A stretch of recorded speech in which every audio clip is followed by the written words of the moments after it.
এবং আমাদের এখানে সংগ্রামী সভাপতি যুক্তরাষ্ট্র আওয়ামী লীগের জনাব ডক্টর সিদ্দিকুর রহমান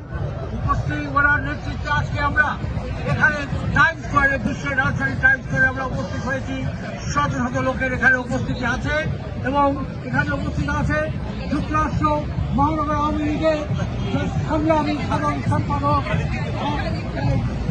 ইমদাদ চৌধুরী, উপস্থিত আছেন যুক্তরাষ্ট্র আওয়ামী লীগের সম্মানিত ভাইস প্রেসিডেন্ট শামসুদ্দিন আজাদ, উপস্থিত আছেন যুক্তরাষ্ট্র আওয়ামী লীগের নেতৃবৃন্দ, সঙ্গে আছেন চঞ্চল আমাদের যুক্তরাষ্ট্র মহানগর পরিষদের এবং প্রেসিডেন্ট আমাদের রফিক এবং যুক্তরাষ্ট্র আওয়ামী লীগের সংগ্রামী জয়েন্ট সেক্রেটারি ইমদাদ ভুইয়া। আজকে আমরা এখানে বক্তব্য দিব না, এখান থেকে আমরা আওয়াজ করব এই 5ই আগস্টে যে নাকি পুলিশের মৃত্যু হয়েছে যেভাবে,